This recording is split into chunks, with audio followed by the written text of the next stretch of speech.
It's been a harrowing week in the news, so now it's something much lighter and more fun.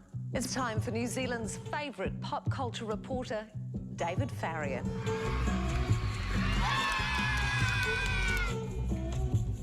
What do you make of New Zealanders so far? Me? I think that they've been nice. Everyone's been cool so far.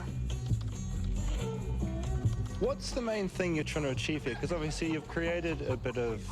Survival. He's dead.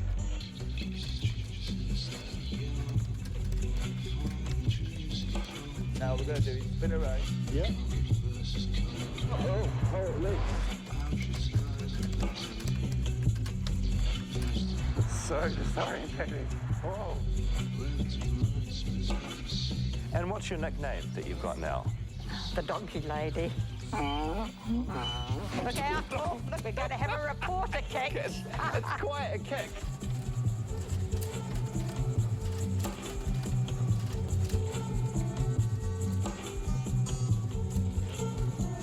I can't say I've ever interviewed anyone that looks exactly like you before. Really?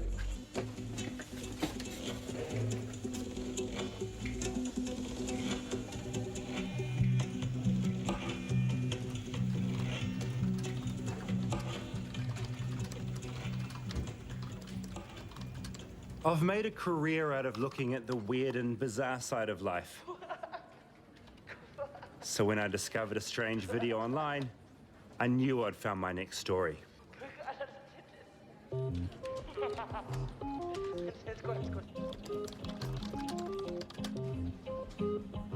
An American company called Jane O'Brien Media was running a monthly event. Young athletes from anywhere on the planet could apply. If selected, they got free flights to LA, 4 nights in a really nice hotel, and $1,500 cash. It was called Competitive Endurance Tickling. With CET, Competitive Endurance Tickling Group we got here, and first of all, I'd like to give a shout out to you, Jane O'Brien Media, for making this happen. I know, you know, we all appreciate it.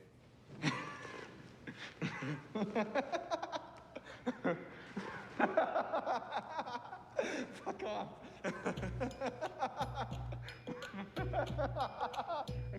Oh, God. Oh, my God.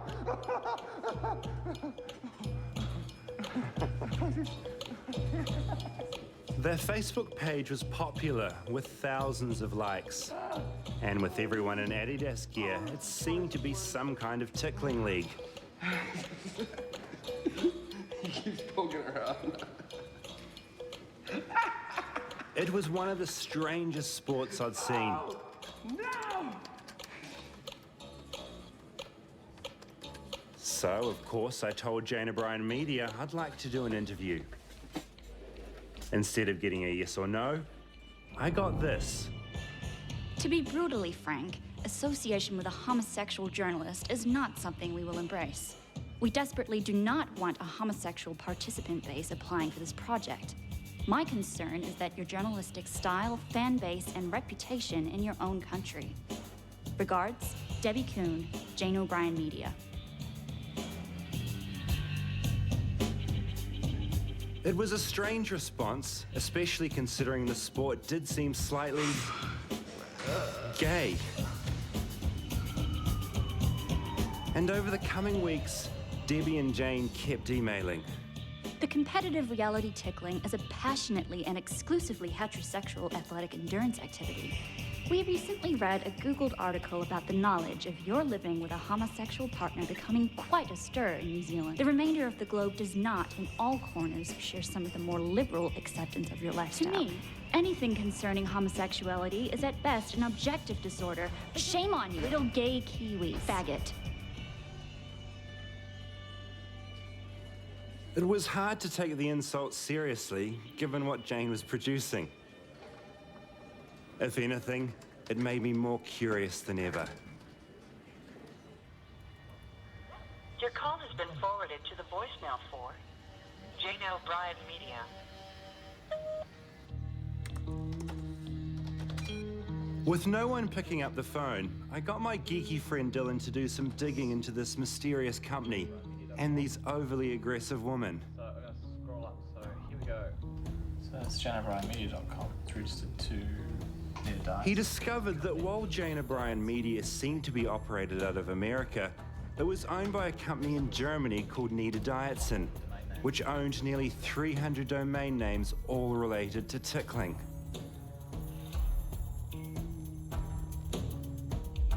This tickling wormhole was getting deeper, so Dylan and I blogged about what we'd found.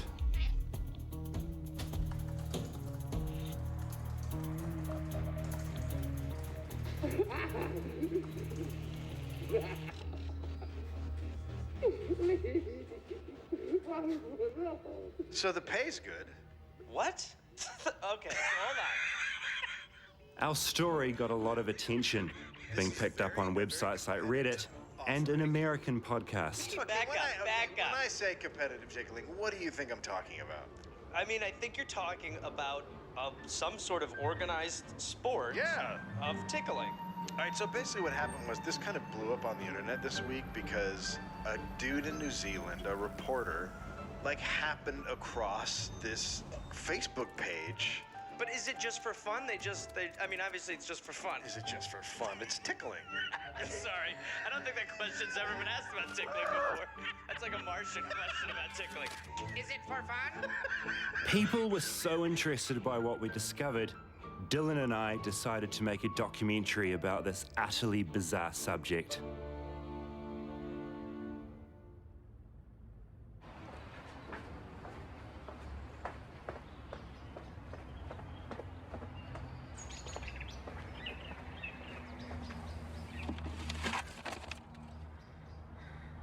Two weeks later, we heard from Jane O'Brien's New York attorney, Romeo Salter. He'd recently made headlines in a case involving a gay porn star who chopped a man up and mailed his body parts to some politicians. Things certainly weren't getting any less weird. His letter told us to stop what we were doing, or else. Soon, we were receiving emails from Salter telling us that legal action had been filed in the US.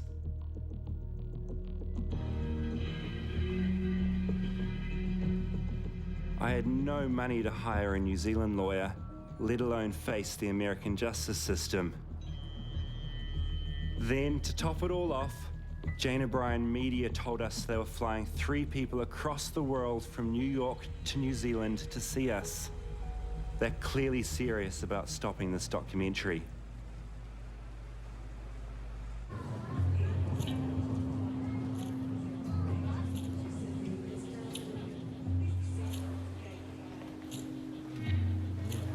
Jane wouldn't tell us what flight they were arriving on, but she did tell us the day.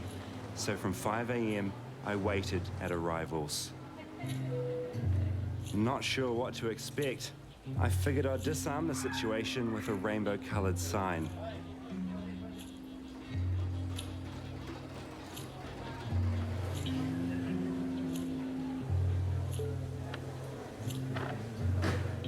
How's it going? I thought I'd make up a good welcoming sign. Nice to meet Good, you. how are you, sir? It's so nice for you to come and see us. That's all right, I thought I'd arrive. How was the flight? It was wonderful. Really Oh, wonderful. good. Got some good sleep. Air New Zealand? Yeah. Oh, good. Gorgeous, yeah. Hey, guys. Kevin, Clark. Kevin, nice to meet you, sir. I'm Adam. David, nice to meet you. Look at this sign. We want to keep this. Can we have that for later? I gift this to you Gorgeous. as yeah. a sign. I thought it was pretty good. Thank you so much. It's wonderful. Well, look, let's line up a time to meet this week. We just and need see to what you're rest doing today, there. and then tomorrow, actually, if you're free, we Tomorrow? Tomorrow will be good. Okay, tomorrow works well. Thank you very much for coming out. What a surprise. So nice. Oh, that's okay. It's the New Zealand hospitality. So you can get me there. Camera right now? Yes, yeah, we're just rolling from the beginning. Yeah. You didn't do that without telling me first. Okay. We've got a thing in New Zealand, we're okay to film in public spaces. So I'm just following the journey. We're not going to have a good time if you do this. If you don't tell me what you're doing first, we're not going to get along. Okay, all right. Well, we're really don't like this either, man. It's not. okay. Well, I mean, we're shooting a documentary, so we'll keep I understand It's, what you think you're doing, but I'm not going to allow you to treat me without respect. And Okay. that's what you're doing right now. Okay, we're okay to film in public spaces in New Zealand, so we're doing that here. All right, we'll see you soon. We'll talk later. Okay. Okay, sounds good. Thanks again. All right, see you soon. No worries, we'll talk soon.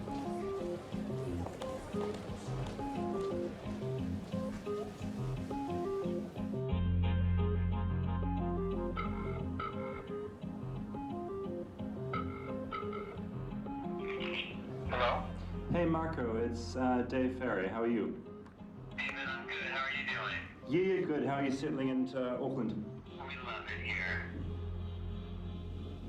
You know, we wanted to just, you know, at least for the first meeting, just sort of speak without cameras and just let you know kind of what we're doing. Okay, no, that sounds good to me. I think just Dylan and I both talked and we just weren't confident or didn't think it was a good idea just to go straight to a room. Maybe it's a cultural thing, but a conference room of your choosing, whether it's at the Hilton or elsewhere, is absolutely fine. One of the reasons that it's hard for us to go on camera or take part in the documentary is that, first of all, we don't think it would be very good for the company that we work for, because it seems like the spin, we have no control over what the spin would be. No, we don't. And, you know, we have nothing to do with the legal matters. You know, I would love to see you guys be able to go in a more positive direction.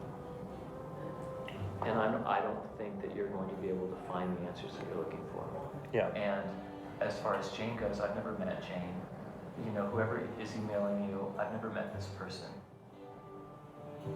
Just a piece of advice, though, I mean, just kind of off the record between us, take the lawsuit seriously, because there's a lot of money and the lawsuit. Yeah, well, I mean, that's obvious, you know, first class tickets to New Zealand. You know, clearly there's a lot of money involved in the So, story. I mean, just, you know, whatever you plan to do is actually going to be worth the trouble that this person is probably going to put you through. Oh, can I just ask one quick question of you? Sure. I know that Marco and Adam haven't met Jane or Debbie. Have you met Jane or Debbie?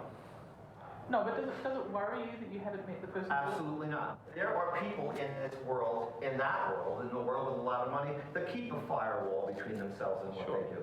We have been attacked for weeks now by Jane O'Brien. I wake up every morning to a message from Jane O'Brien Media, who you guys work for, with a list of various personal attacks and also legal threats. That's been happening daily.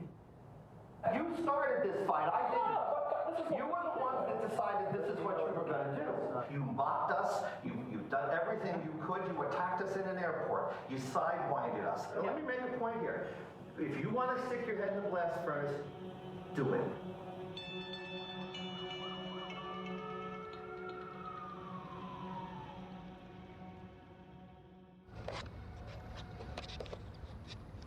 Kevin didn't take to Dylan very well and wants to meet me alone.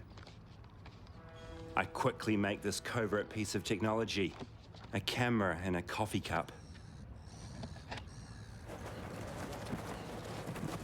What's the end game here? What do you get at the end, even if you get everything you want? And what are we risking here? You know, do we really want someone coming after you with all that money? I've known a lot of rich people in my life. I've worked for a lot of them. They don't work by the same set of rules. They don't dangle them out of buildings anymore, but they don't have to. And that's the thing. They start suing, and you're done halfway through or a quarter of the way through because it costs so much to defend yourself. So unless we stop the doco, we're going to be fucked. Really, essentially that's what it comes down to. I'm not going to use those words directly because that wouldn't be prudent. But let me rephrase it. Unless we can figure out a way to ameliorate that situation, we all are.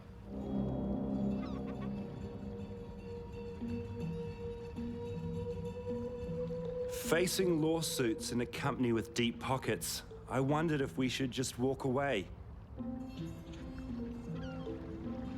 But Dylan was part of this now and didn't want to give in to a bunch of bullies. Dylan wants to pursue this on his own? I gather from what he's saying, yeah. Okay. If Dylan wants to do that, Dylan does that. Dylan will do that. If you don't want to do that, then just walk away from it. Yeah. And Dylan will be dealt with accordingly. How was school? The main thing, David, that I wanted to tell you is that I think that you're brilliant and that you have a great career. So I was really, really happy to find out that you wanted just to distance yourself from it. And I don't understand why Dylan would not want to. What I'm worried about, too, I know Kevin says, well, if he wants to go ahead with it, let him go ahead with it, but he'll become a real target, and believe me, it will be really ugly for him. And I would hate to see that, too, because I know he has a family, and, he's probably a good bloke down deep.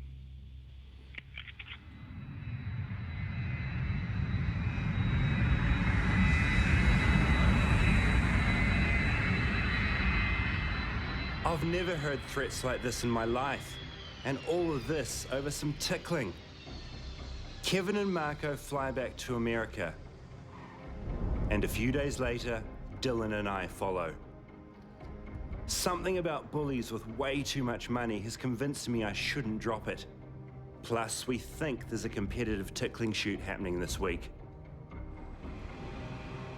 We've reached out to nearly 100 boys in the videos, but they all seem too nervous to talk.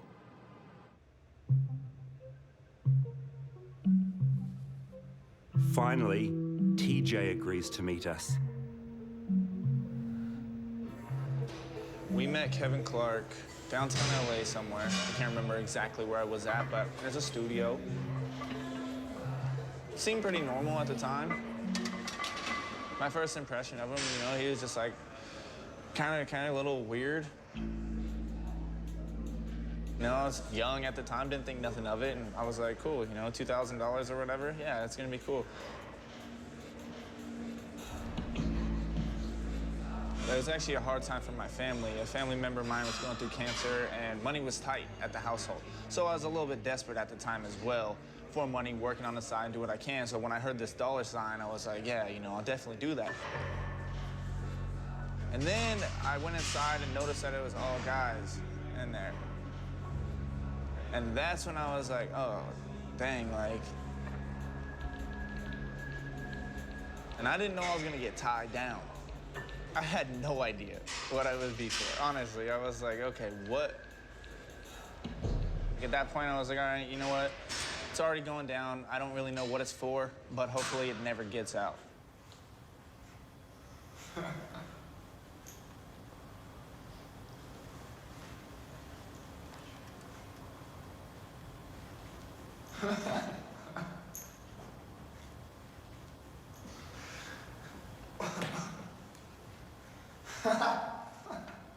No, I ain't fucking. Ah, fuck, that actually tickled, dude.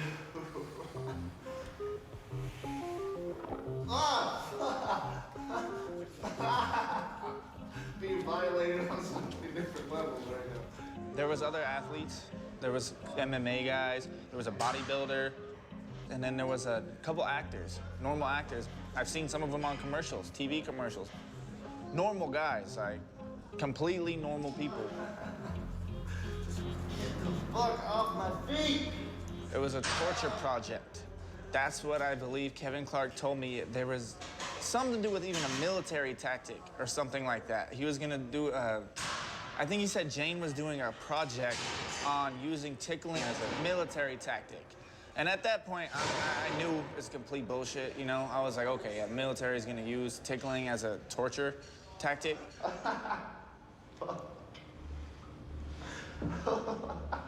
When did the video come back to get you? About a year, maybe a little more ago.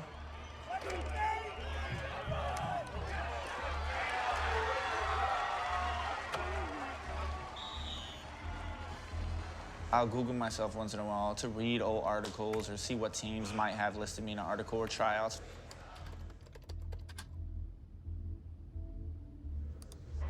And to my surprise, video was on YouTube. Hello, I'm TJ, and I'm here on the tickling competition. And first question is, are you ticklish? Well, obviously I'm ticklish if I'm here, so that's kind of a silly question, but it was just me sitting in front of the camera talking about the tickling process.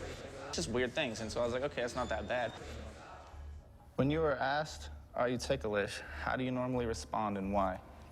Normally I say, no, I'm not ticklish. So I emailed Jane and I asked her to take the video down. She didn't ever reply. So I took the matters into my own hand and I told YouTube that they're illegally using my name. So YouTube took the video down. That's when it all started. Now I am laughing. I don't think you've grasped the magnitude of what you have provoked.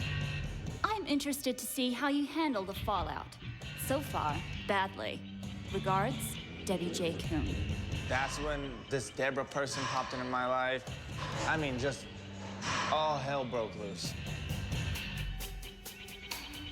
Every kind of video search you can find, it was up there. And then it pops up in my emails, and then it pops up more on YouTube. So intense. And it just starts appearing everywhere. This video, just all of them start blowing up.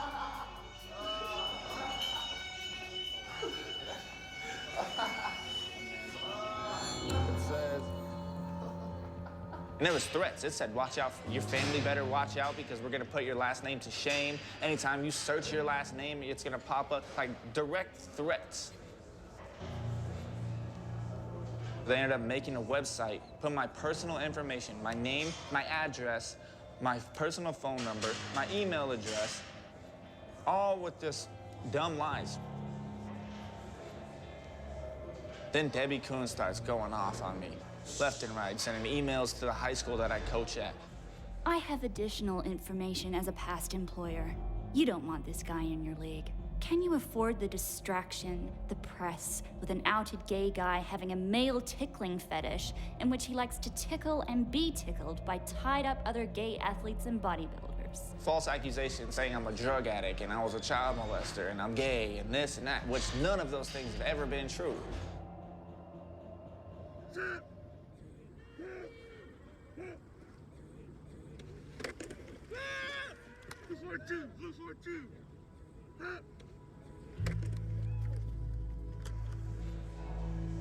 I've always been very proud the way I walk around. I'm proud of who I am, you know what I mean, so to speak. I'm confident in myself as an athlete, as a person, as a player. Well, when I'd go to tryouts, the first thing I would think about is, well, I wonder if these coaches have looked up that video. And it's happened. It has happened. I've been released from football teams. They've told me that I'm the best player on that team at that position. But because it is a distraction for the media, they don't need that attention, and they'll go with somebody else because they don't feel explaining it.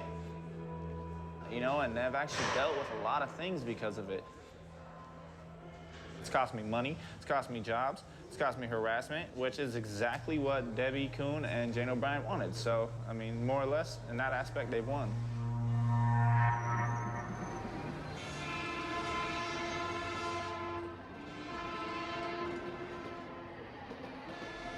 It's obvious we're not the only ones being harassed by Jane O'Brien Media, and there are so many websites made up like TJ's, which seem to exist purely to shame the guys who've been tickled. What goes on at these shoots and why is she so aggressive? Dylan's been doing some research and he thinks he knows where the next shoot is happening. We stake out the studio, hoping to find out how a competitive tickling shoot goes down. Okay, car.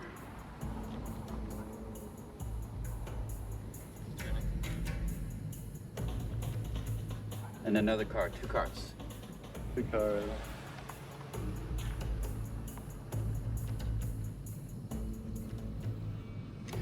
Can you see what the car's doing? I've lost him.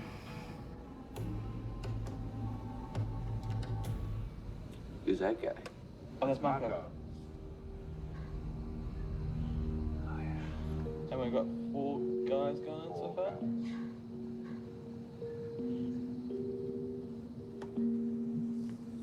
That's the guy from New Zealand. Yep. Here's Kevin.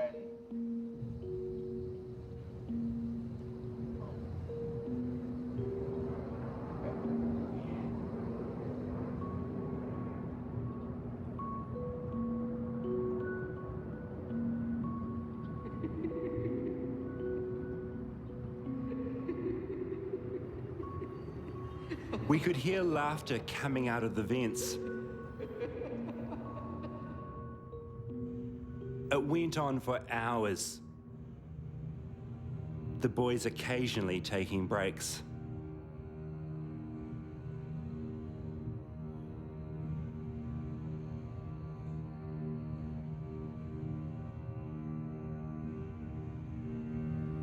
Yeah, this is actually fucking creepy as fuck. Like this feels to me like a pep talk. Yeah. As the day wraps up, I want to give Kevin one last chance to talk about what's going on. With pending lawsuits, I'm cautious and don't want to storm into the studio. They haven't locked the door. I think we go. All right. Okay, let's go. Yep, we're good.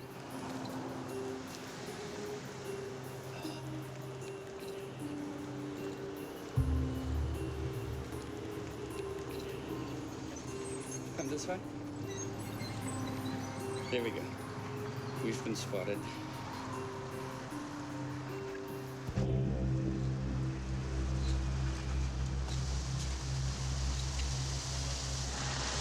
Hello, Marco. Hey, guys.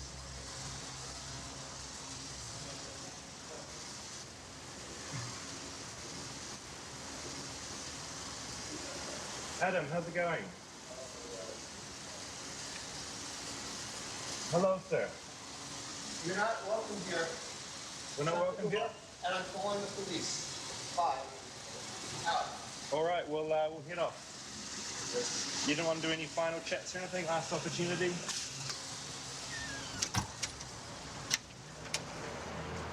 That's all we can do.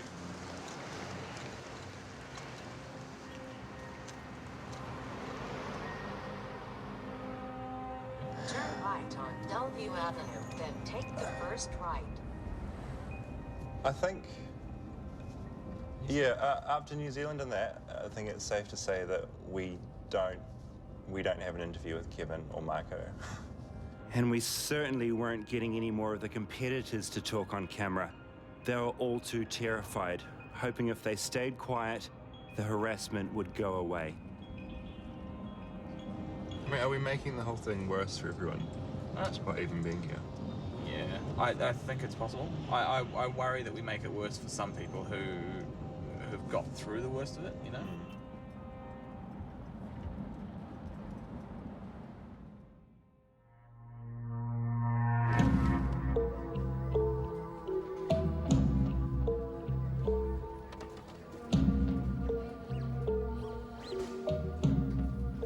Jane O'Brien clearly isn't being honest about what the videos are for, and I'm convinced that despite the Adidas gear, it's not a real sport.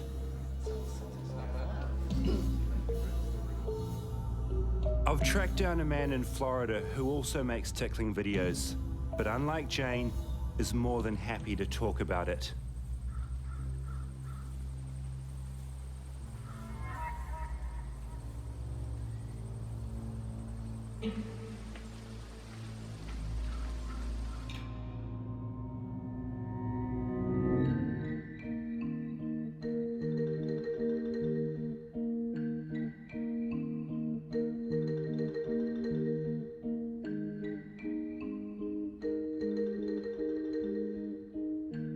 People ask me about what is the appeal of tickling.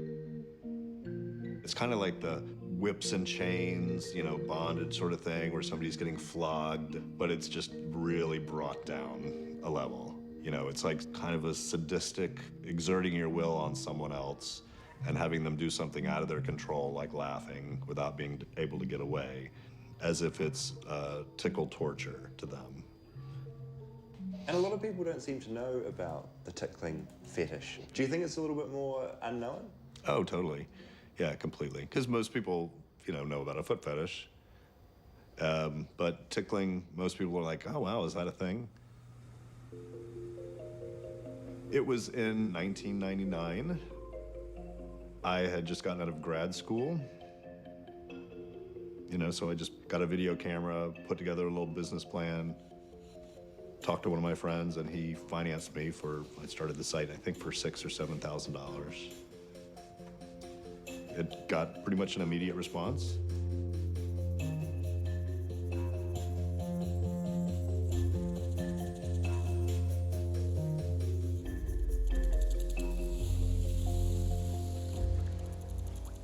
I was making enough after a year to quit my job and do it full time. So this is it. This is it. This is the studio. Mm-hmm. The chair. And then the changing room, bathroom. You're right, and so this whole place is purely for the tickling. Yep.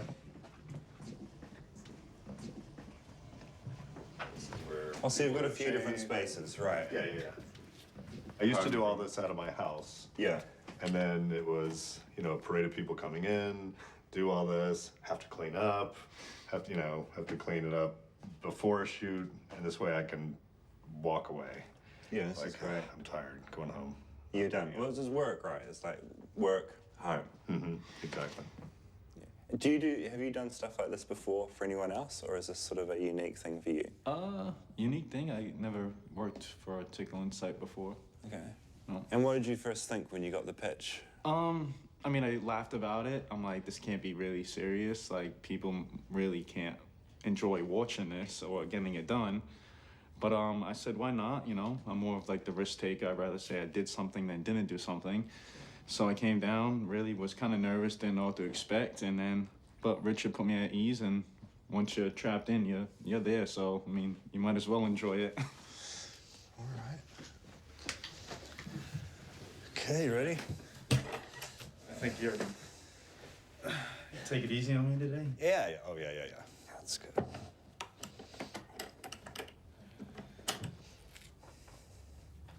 Gotta enjoy my freedom now. Yeah. Because I cannot. Wave goodbye. I am not getting out. Oh, shit. The world of tickling.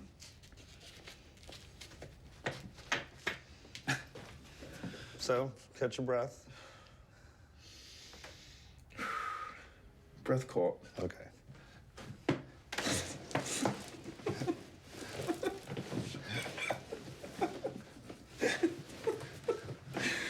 All right. I'll tell everybody what a tough guy you are.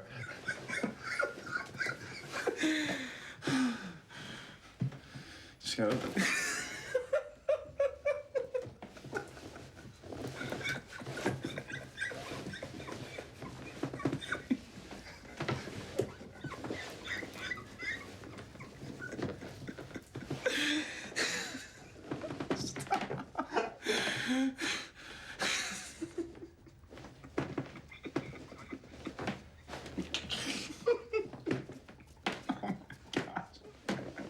I hate this.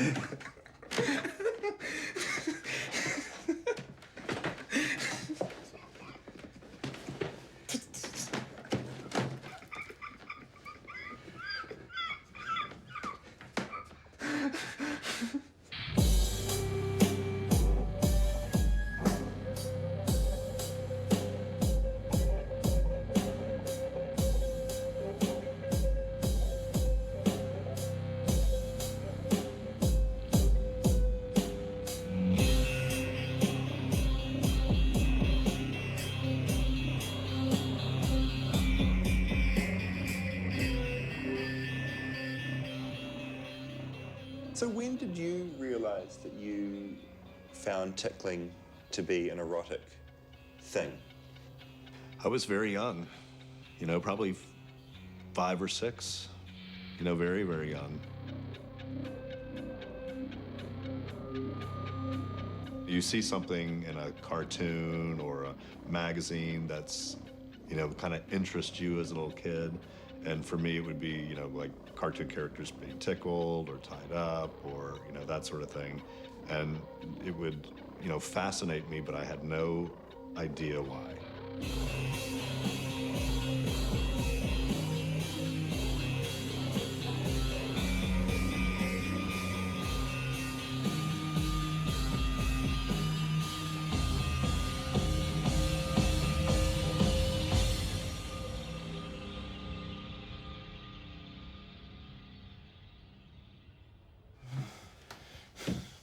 How do you feel?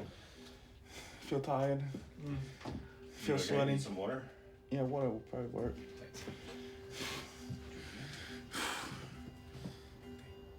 I started to become comfortable with this fetish and this part of myself, and started to really realize that it was a part of myself when I got on AOL and then did a search for what I was looking for and found that, wow, there's actually, you know, quite a lot of other people that are into this.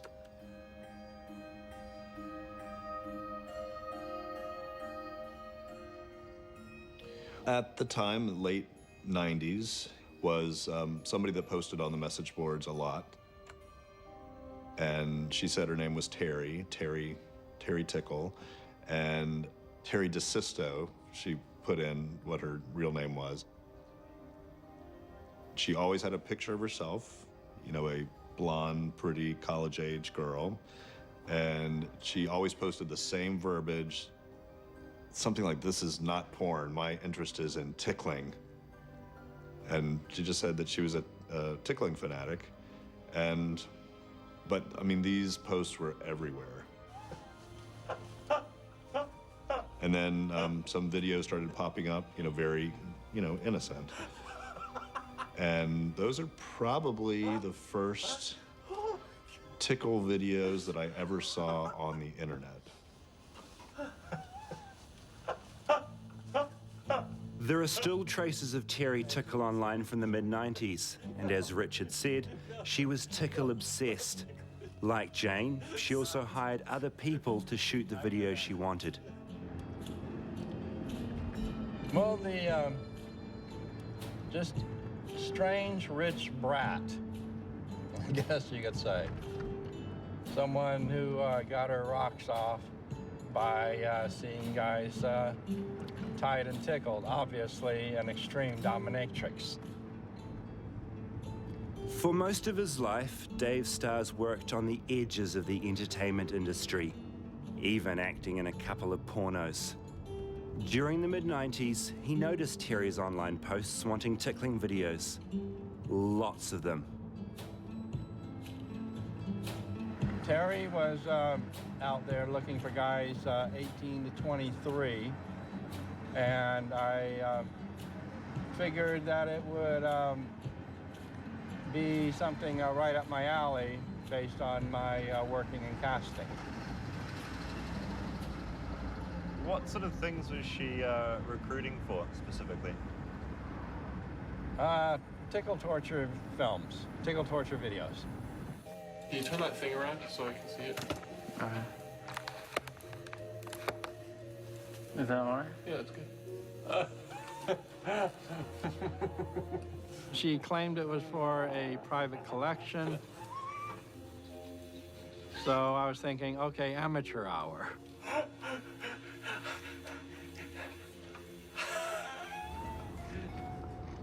But I rapidly took it into a professional level. Okay, are you ticklish? Yes, I am. Okay, step forward about a foot. Okay, and place your hands behind your head, interclasp them. Step back a little further, though. Okay, right about there. Okay, interclasp them, and do not release them at any time during the entire tickle test. Do your worst on this one. We will put them in through their stage 1 audition, which is the questions and the test tickles. Do not collapse. Stay looking up at us.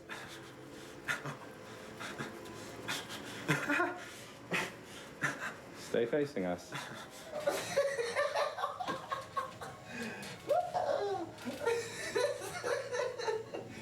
Stage 2 is tying them to the table, tickling them, flipping them over 15 minutes, kind of like a sausage of meat. And then after that, we had the competitive tickling at that point, tickle wars and stuff like that.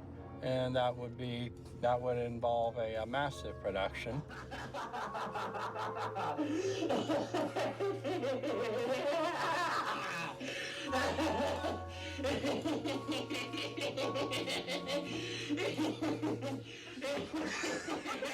Okay, don't laugh. You're giggling already, aren't you? Well, you just might be the type of person that David Starr is looking for. He is a Hollywood producer working on a new reality-based game show called Tickled. The storyline is the person is arrested in an amusement park for not having enough fun.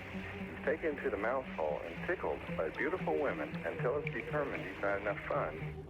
That might be preferable to eating rats or grubs on Survivor, but just barely.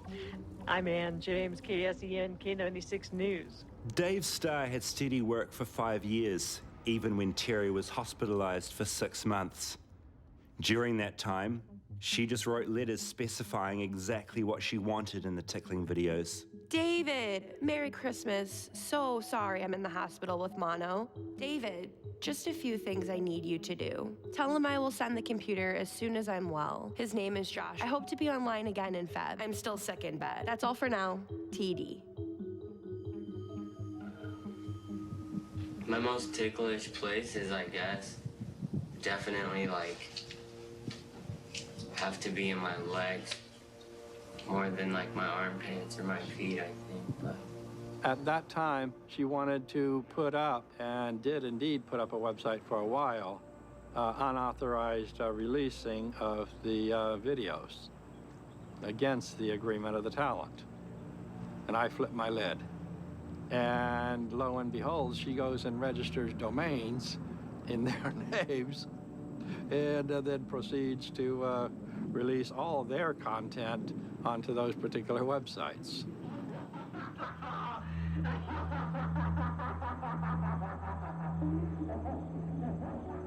She was sending me emails about, what do you think your mother's gonna think about this?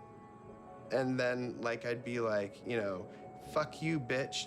And she'd be totally antagonizing, she was such a cunt. It was an assault not just on me, but on my family, I couldn't have a more conservative family. I'm in a family full of Republican, military people, and I was professional, banker, and here I am, with basically a porn site where I'm not naked, but, I might as well be. This ruining my life at the time, that's how I felt. It certainly was affecting my ability to function because it was so emotionally draining. Part of the reason was because there's nobody to help me. It's like you lose control over, your life.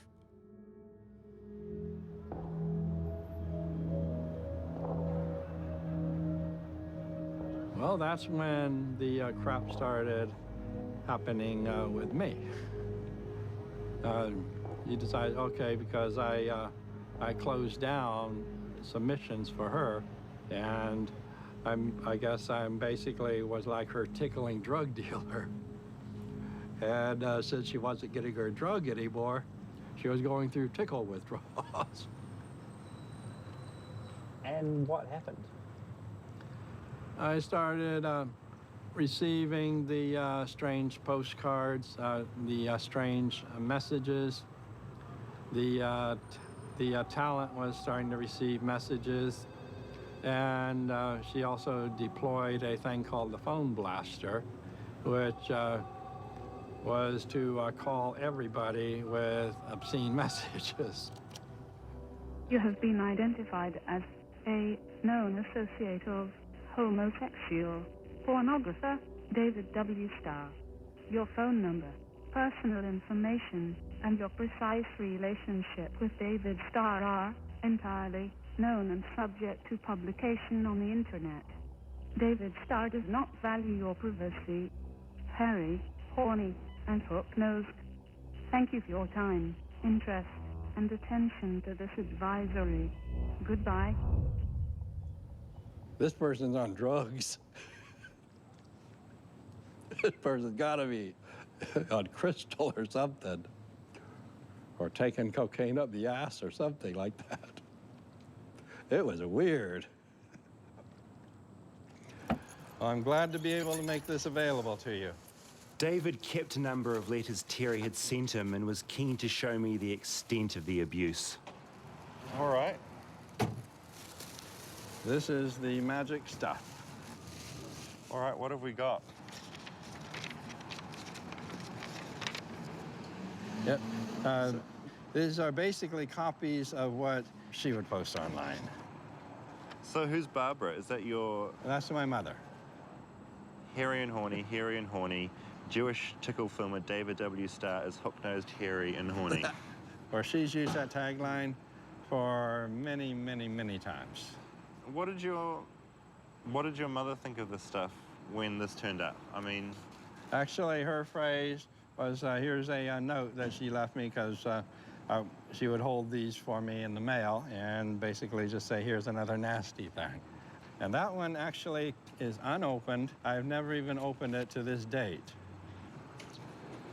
And let's see what our little illustrious friend had to say. Oh God, so it's a card. Roses are red, violets are beau. Can't spell, we're shit. David W. Starr has brought this upon you. Perhaps you wish, perhaps instead, that David, your failure, not Edward, were dead. That's a reference to my brother who is dead. He's really extreme, a little bit psycho. But I mean, when you're getting all this material and some of it's talking about your brother who's passed away and writing the stuff to your mother, I mean, that must have... I mean, that's not nice to be receiving that on a weekly basis. No, but it was on a weekly basis, yeah. Yeah, where did they have the time? Jesus, it's a birthday card. Yep. Happy birthday. Edward Starr dead. This is really cruel, right? It's very sick. The more I hear about Terry DeSisto, the more she sounds like Jane O'Brien. To state the obvious, they both really enjoy tickling. They also like being in control and lashing out. And it turns out Terry's habits started way before Dave Starr got involved. I've found a journalist who'd spent a year uncovering the truth about Terry DeSisto during the 90s. Terry DeSisto's MO was to bait these boys into making tickling videos with things that they wanted, right? You know, I mean, imagine being a teenage boy and like you get this random email saying, you know, I saw your posting about Fish concert and how would you like to go? Or I can send you $1,000 cash. And you're like, you're living in your dorm at James Madison University. And you're like, yeah, sure. You're gonna send me $1,000 cash. Right. FedEx pulls up in front of your dorm the next day and there's 10 $100 bills. You haven't done anything. She would just keep sending them whatever they wanted, you know, computers, cameras, more cash, tickets to rock concerts. And at some point, even a teenage boy has all the toys that they want. And they say, I'm done. But I think the thing that she hates the most was no. It was like a bomb went off. And she'd say, well, if you don't do it, I'm gonna make your life hell. I'm gonna send clips of these videos to your wrestling coach.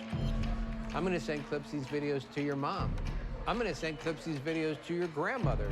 I'm gonna send clips of these videos to the president of your university. I'm gonna post them all over the internet. I'm gonna pretend to be you and do things on the internet that are gonna create a terrible reputation for you. I'm gonna shut down the entire college campus computer system at your college, and they're gonna think it's you. And then it happened.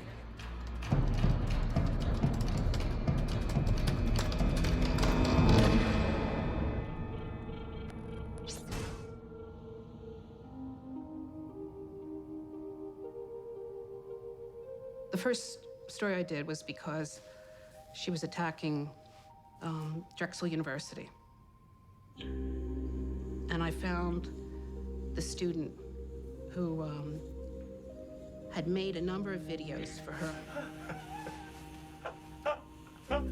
And when he came to Philadelphia to go to college, she wanted him to continue making these videos, and he wanted to cut off his relationship with her.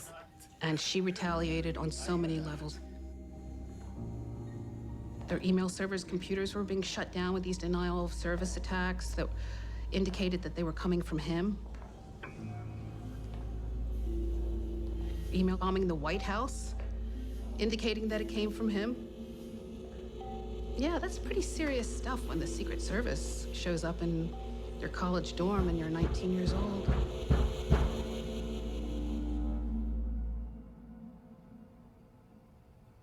I was just curious, and I somehow started contacting Terry, and on AOL, she had an account, and we would have these chats late at night.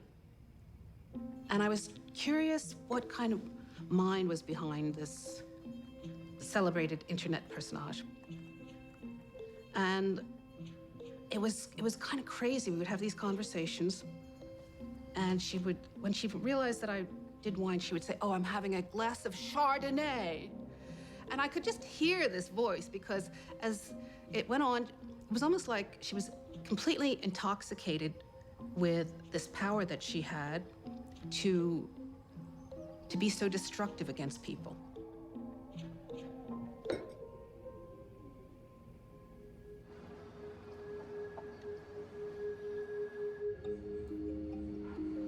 I got word about a kid.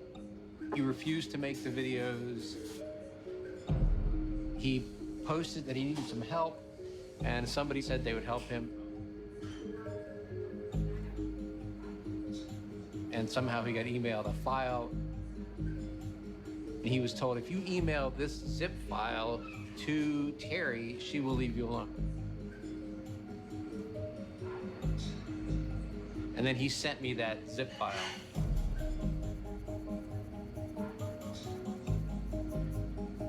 You know, and I remember opening it up and thinking, wow, you know, this is it. Like, this is the smoking gun.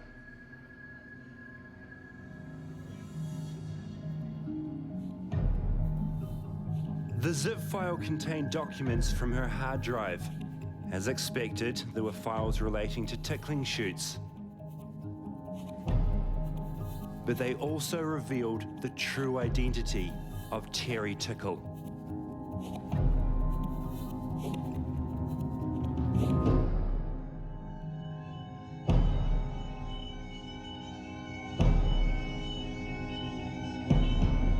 David D'Amato. She is really he, right?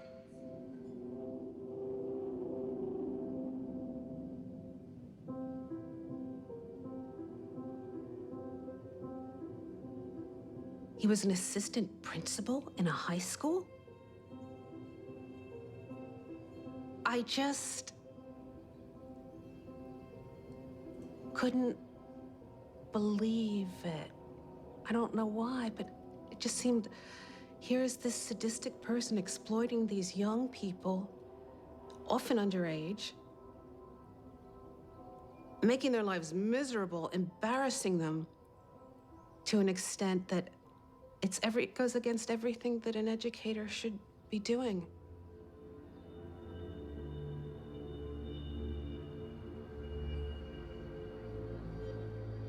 When I did some more checking, I found out that he had worked at like 8 schools in 10 years.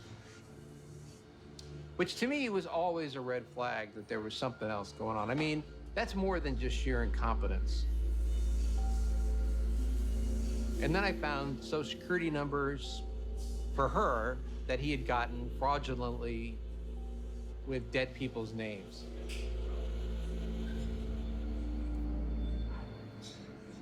So I contacted the FBI. I turned over all my information to them. Within a week, they busted it.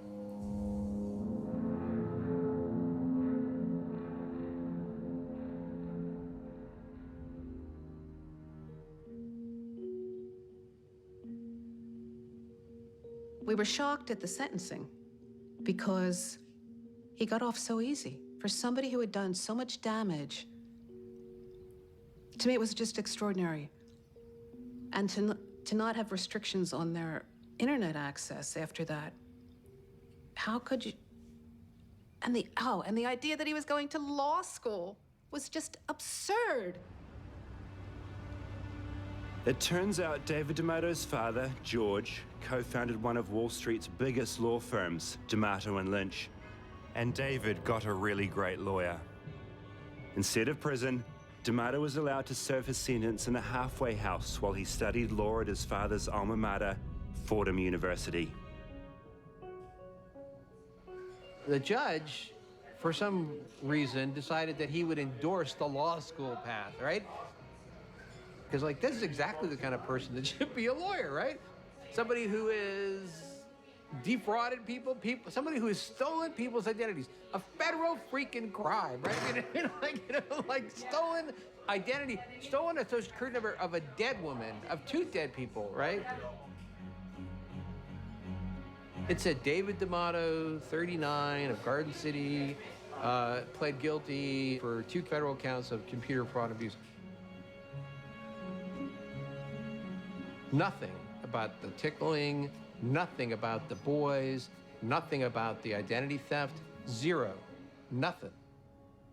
Once Fordham became aware of D'Amato's convictions, his admission was revoked. No longer able to study law, D'Amato finished his sentence in prison. But I've realized that didn't stop the tickling. So this is 2002, so this is writing to David Starr, who would shoot these boys tickling and then send the videos to Terry. That was Because classic. what she would have is, Do you want your back in the glasses? early days, back in the early days, Terry would have friends tickle them and send them they were amateur tapes. These are now professional. Well, this is, look at the date. 02. Look at the date. Look Is the T Terry? Yeah, it's Terry writing. So that was during lockup time. Oh, in jail. I get it. David, a few other things. Email. Explain my illness. Oh, tell him I'll pay everything owed as soon as the mono is better. Oh, get headshots. My God. Oh, my God. I won't be online for a while as I am very sick. Oh.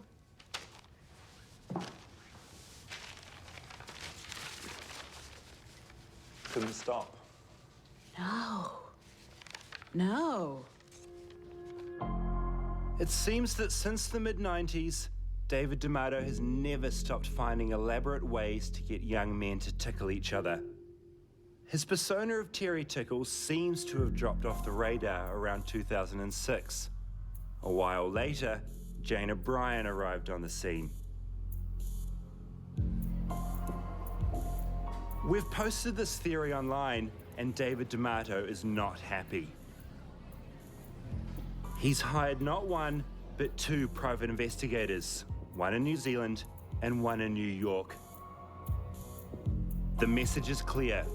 They tell us to stop what we're doing and that D'Amato has nothing to do with Jane O'Brien Media. On top of that, David D'Amato's also hired a New Zealand lawyer. He's demanding an apology and retraction, or else he'll see us in a New Zealand court.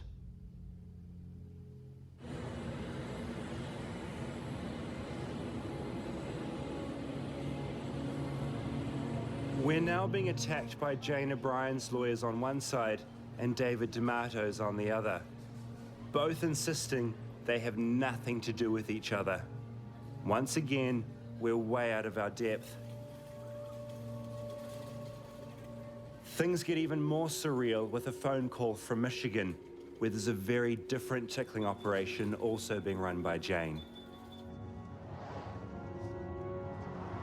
A couple of the guys are nervous because they've threatened us, death threats.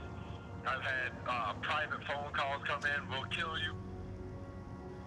And then Jane sent some stuff that was, I guess, like really threatening to a couple of the guys and telling us we better keep our mouths shut and not talk to you. And I got a phone call from a weird number out of Jamaica. I got another one today saying if I talk to you or anybody else, then they're coming for me.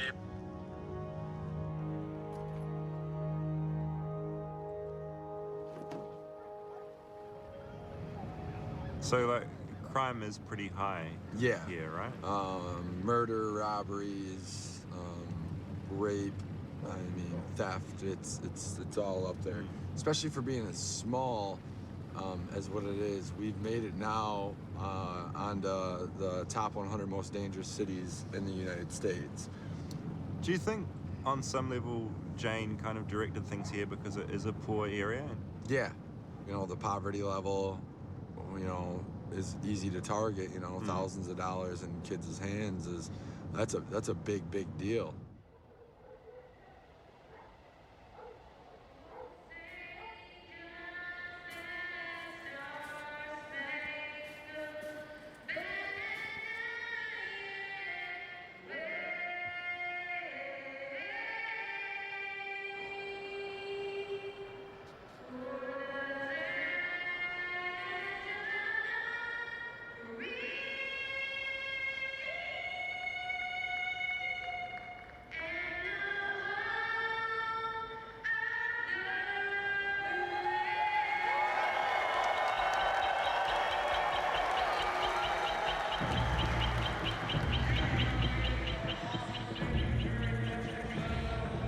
Jane has taken a liking to one of Muskegon's main sports, mixed martial arts, a group of young athletic men desperate for extra money.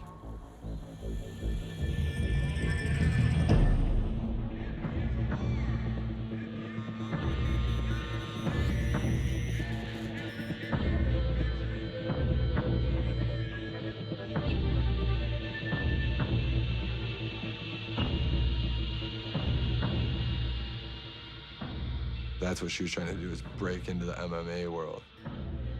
Because it's not illegal to tickle somebody to get out of a submission in mixed martial arts. Like, she was trying to pitch that because she, like, looked it up and all the rules and everything. But if you tickle a guy in the middle of that ring to get out of a submission, you might step out of the cage and get punched in the face. Like, never in a million years out of all my fights would I ever try to tickle somebody to get out of a submission. Fuck no.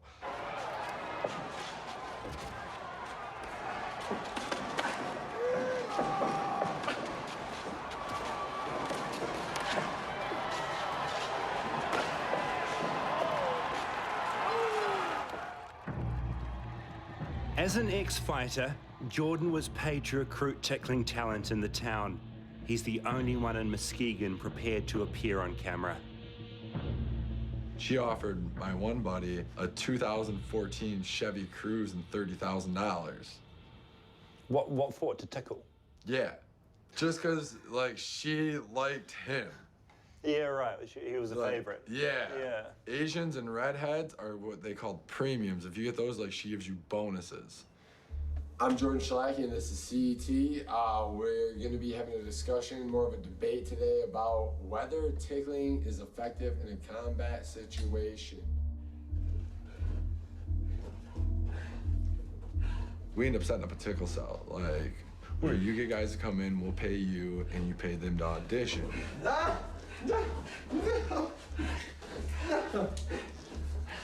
So we'd choose a hotel, nothing fancy. And the guys would come in, hang out, you know, smoke, drink, eat pizza, fucking, and we'd hurry up and run through, you know, 5, 6, 7 guys. You motherfucker.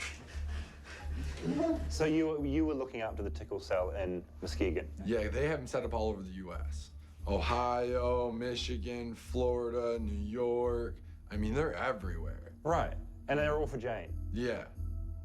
Fucking hell.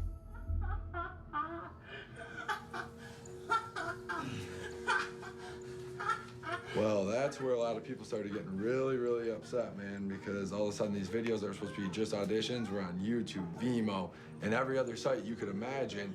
Yeah. Nobody was okay with that. One of the guys, Brody, like his family was very upset with him. It was all over. Like people just picked on him and picked on him. You know, he was underage, still in school, and it wasn't supposed to go out on the internet. It wasn't supposed to be put up, and you know, that just kind of sucked. Cause like I said, it took Brody. It hit one of the hardest, like this whole situation, and then being underage and his parents. Who do you have to turn to? Who are you gonna attack? No, Jane O'Brien's a ghost. Nobody knows who it is. Polar bear? No. This is Colton. This is my nephew. Hey, man. Colton, how old are you? How old are you? You're free? You're free? All right. I'm David. It's nice to meet you, sir.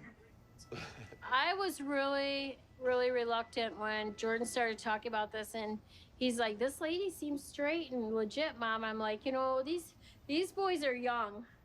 It's easy to believe, but when you're an old mom, you're a little more leery for the boys, and I was very leery right from get-go that the boys were gonna get into trouble and this was not legit.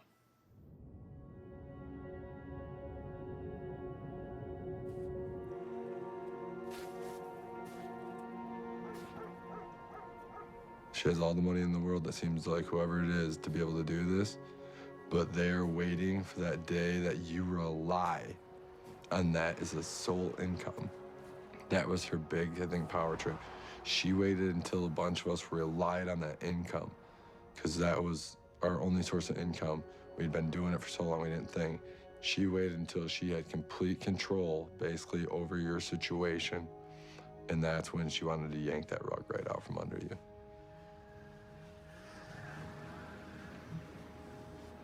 David D'Amato. What, have you heard that name before? In relation to all this stuff? Like, I'm literally, like, trembling right now. Are you actually shaking? Yeah, I'm actually, like, shaking. Like, if that, like, I'm not, like I said, like, from like, here, like, I don't take shit. Like, if I met up with that guy, I'd punch him right out, and when he woke up, he'd be strapped to a chair with like, I'd be like, dude, you're telling me everything right now.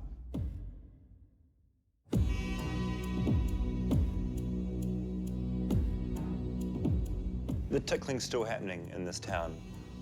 The money's endless. I've never seen it stop coming and just flowing. And it's not just through Michigan and LA, it's everywhere. Like England, Australia, Italy. I mean, the money's still coming and going. This tickling empire is way bigger than we ever imagined. We're going to New York to find David D'Amato.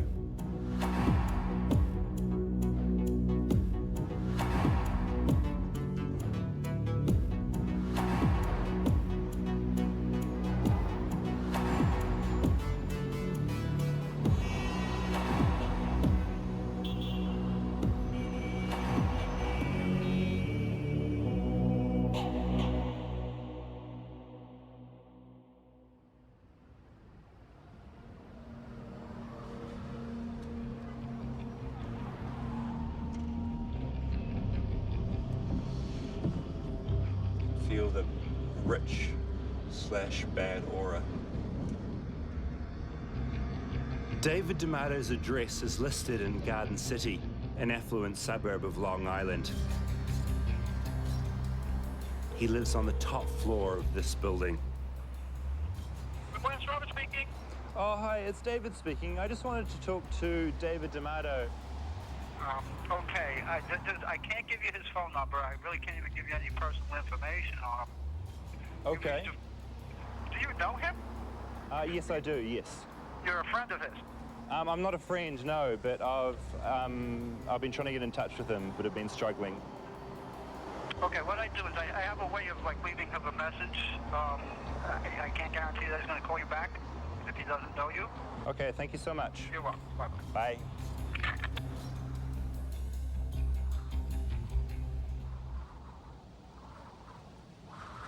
D'Amato never calls us back, and we've got no other way to contact him directly. So annoying.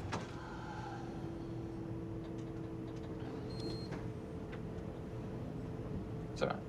There's still tomorrow. But that night, we get a frustrating phone call. My concern is that we can't do more or less anything we have planned for the rest of the trip. No, it's like it's fucking insane. Okay, bye-bye. All the threats are worrying our film's producer. He doesn't want us to risk provoking any further legal action from D'Amato. So he's saying, well, what if you do everything that you're going to do except don't go and chase D'Amato down? And I'm like, or anything we do that lets D'Amato know we're looking into him again. Well, from now on, yeah, literally. So he says, well, maybe we cut the thing short then. Just go home. No, it's like it's fucking insane.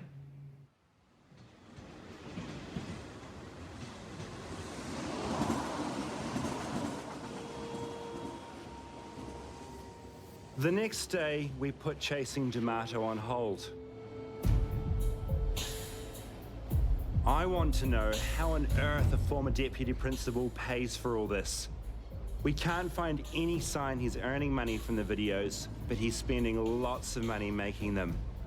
He's flying up to 10 people into LA almost every month from all over the world, putting them up in a nice hotel, paying them thousands in cash.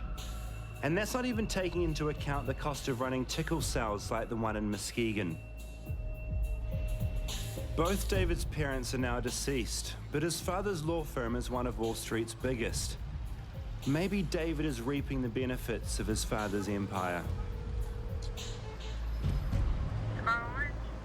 Oh, hi. I just had an inquiry about the relationship with David D'Amato with the company, the son of George D'Amato. Is there someone I could talk to about this? No, I'm sorry, and Mr. D'Amato's been gone for a long time. Yeah. I'm doing looking into the background to his son David, and I'm just trying to figure out whether he's got any financial relationship with the company still. Oh, I really don't know. I'm sorry, I can't help you.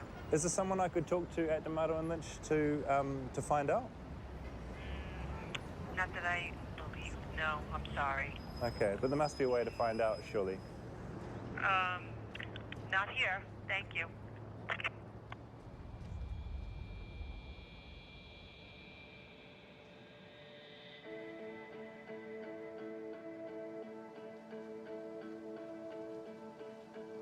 I haven't seen David in quite a few years. I have no knowledge of him now.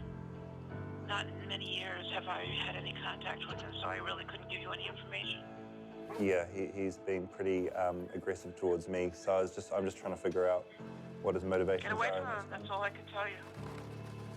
Really? Yeah. Stay away from him.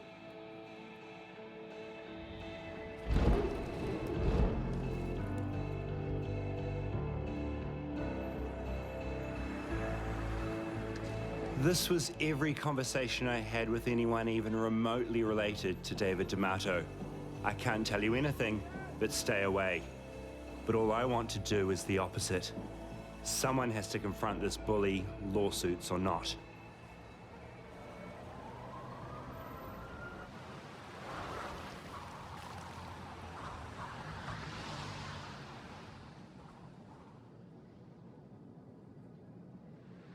Okay, so this is the car we're looking for. It's a Mercedes-Benz ML 430.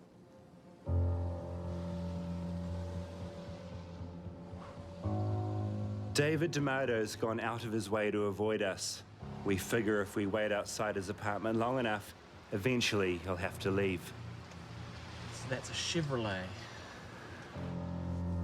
on a second. What's this? What's this? What's this? Okay, there's a car there. I can see it. Now, just on the edge. Hang on.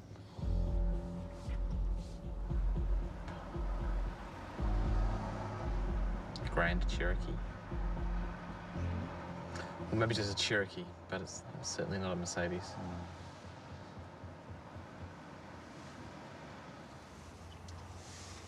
What's the time?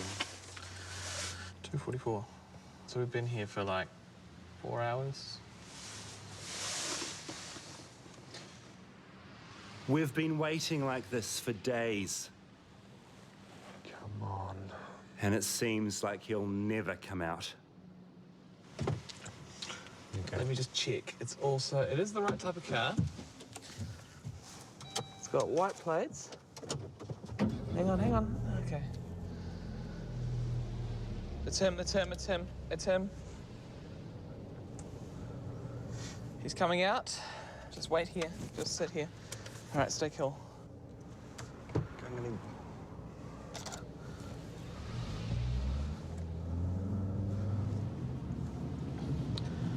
Okay, he's up here.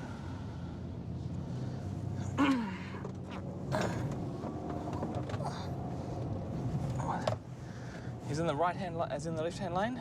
Yeah. He hasn't turned right. He's in. Whoa, one car behind him. You're right in his mirror now.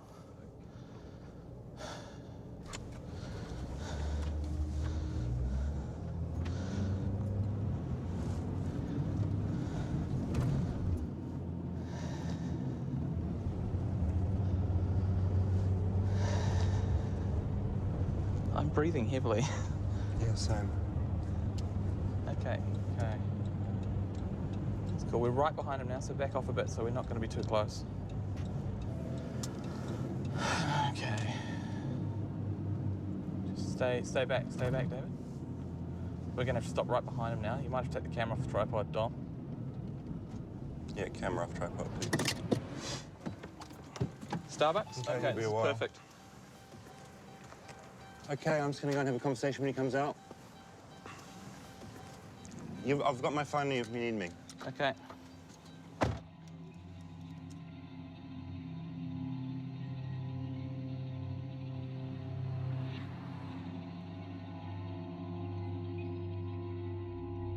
I'm about to meet this man who's been such a threatening figure in so many lives, including my own. And I have simply no idea what to expect.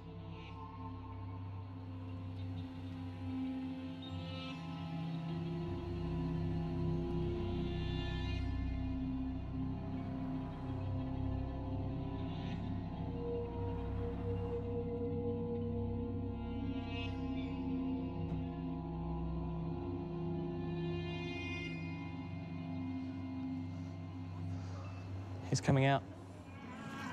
Mr. D'Amato. Hi, it's Dave Farrier. Hey, how are you? I just wanted to talk to you briefly, if I could. Because I'm just worried about the legal letters you've sent me, and I just wanted to know if we could just talk about it face to face. There is a legal issue about me seeing you right now. Is there? Yes. You're in this country on a tourist visa. By doing anything related to so-called journalism, you're in violation of the federal law here. And I'll be back for a long time. I'm on a journalism visa, so I'm okay to be here. But well, we're going to let INS see about that. Could we just talk a little bit about... Doing that. I just wanted to find out what's going on. There's nothing that's going on. Because the last I heard, I was going to be in a US court and a New Zealand court, and I really just wanted to sort this out face to face.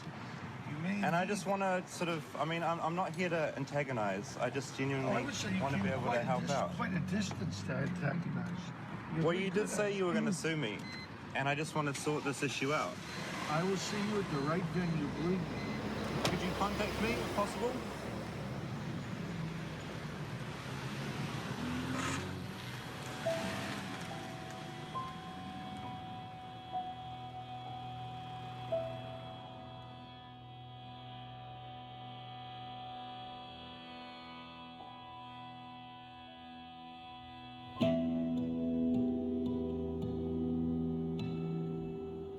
I went away feeling numb.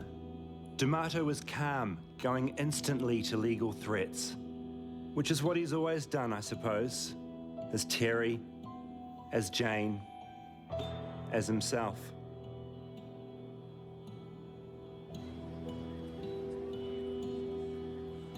But after all this, I still couldn't help but wonder, were we totally certain that D'Amato really was Jane and Debbie? Could we be wrong? So we went back to where it all started, those 300 domain names connected to the Nita Dietson group. And that's when things went a little crazy. On one of those domain names, there was just a directory listing, including a folder called My Documents. It looks like D'Amato has accidentally made hundreds of his private files public on the internet.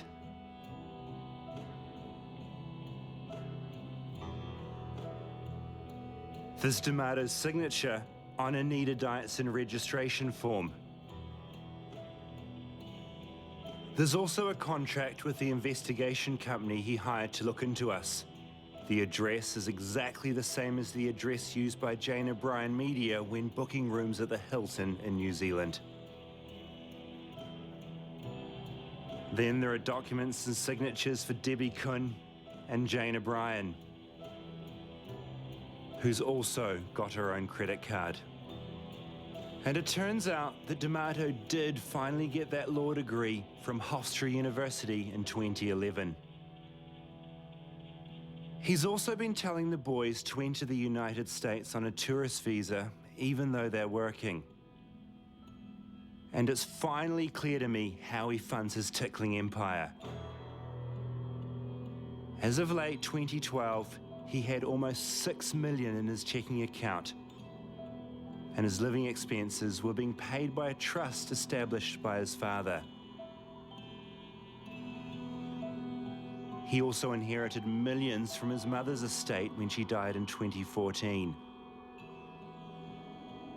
It's all family money. There are also lots of emails sent from Jane O'Brien's legal department.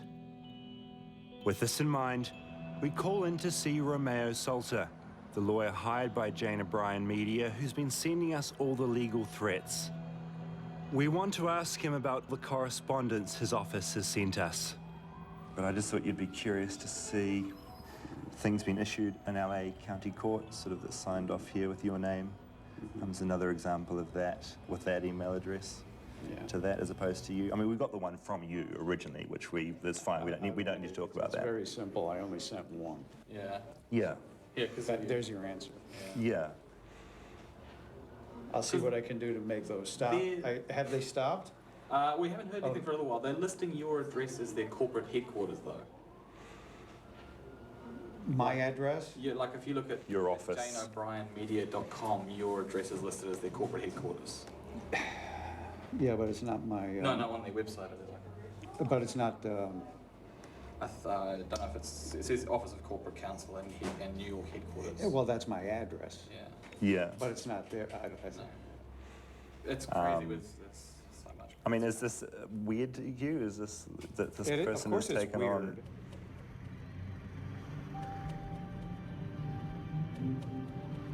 Almost every legal letter we'd received from Salter was fake.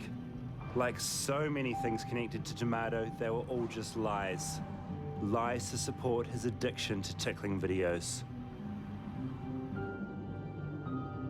I started this journey curious about a bizarre sport called competitive endurance tickling. But I now think this was never even about tickling. This is about power, control, and harassment. It's about one person's twistedness and how far that can go. One person who's managed to shelter himself with money to keep his obsession going. But now it's his life exposed. For once, it's him on camera.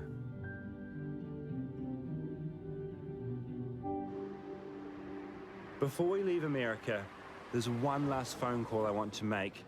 It's a name we found in the documents, one of David D'Amato's last surviving family members. Hello? Oh, hi, is that Dorothy? Yes? Oh, hi, my name's David Farrier. I'm a journalist from New Zealand. How are you? Okay. Yeah, good. Hey, sorry, it's probably a bit of a strange call to receive out of the blue, but I'm doing a story about David D'Amato. Oh, in what way? He's sort of back to the tickling stuff again. Oh, he is? Yeah, he is. Oh, God.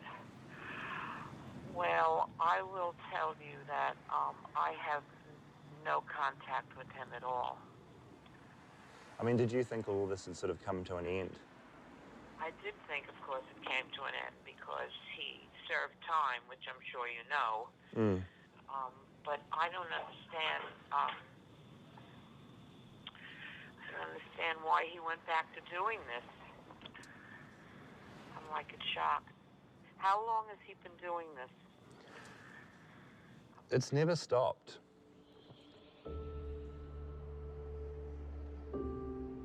I think he has a split personality.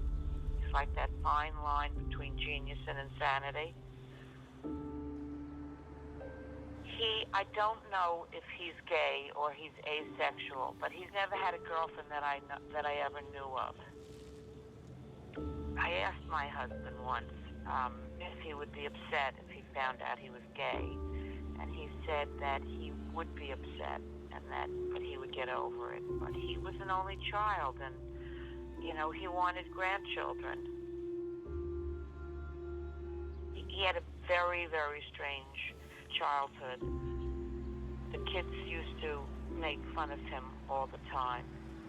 And his mother, he was very close to his mother. And his mother was very protective of him. She never let him ride a bike or go skiing or do anything. She was always afraid that he would get hurt. And from what I understand, the kids used to come around the house and they used to make fun of him. And once they locked him in the locker in school. And you know, he was a teacher, and they threw him out of school. You know, I was afraid of him because I'm alone, and you know, I was afraid of him. So, you know, I'm afraid of him.